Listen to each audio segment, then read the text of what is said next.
The hardest part for a kit car manufacturer is to offer an alternative to mainstream design. Most specialise in out-and-out performance designs, replicas, or alternatives that big boys can't or won't do themselves. For years, Quantum have been offering a credible alternative to production hatches. From the saloon to the H4 here, they've been using Ford Fiesta parts, which are always in plentiful supply. The high-quality GRB bodywork has always been a company trademark, and the H4 carries that on. The doors close with a quality click, and the shot lines are tidy. So far, so good. Styling is always subjective, and the H4 is probably the most attractive Quantum yet.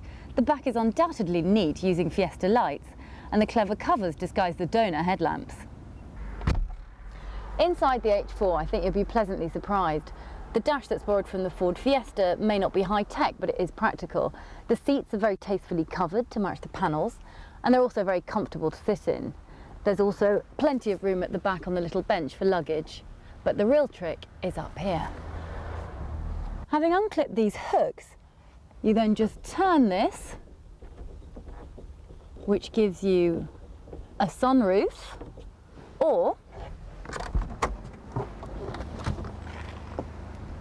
you have a Targa top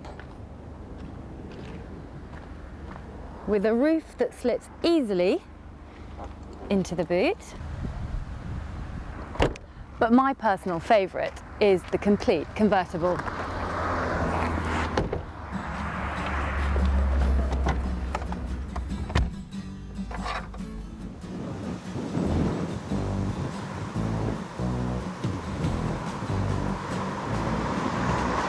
The great thing about this car is that there are no nasty surprises.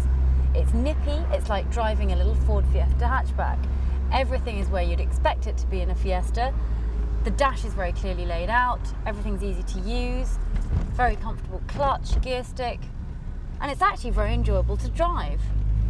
You feel like you have all the advantages of a little nippy car about town, except you have the exterior of a very groovy looking little sports car. The H4 gets the 1.8-litre Z-Tech from the RS 1800i. This in itself makes it GTI quick, but Quantum have added an electronic supercharger. This unit uses electric motor instead of engine power or exhaust gases to bolster mid-range performance from the peaky Z-Tech. Despite the 1.8 engine performance of this car, it's still economical. It may be a bit floaty when you get it out to high speeds on the motorway, but that's more due to the suspension settings rather than a criticism of the car. To build the H4 yourself, you're looking at $7,500 to hit the road. To buy it from the factory, you're looking at prices that start at $15,000.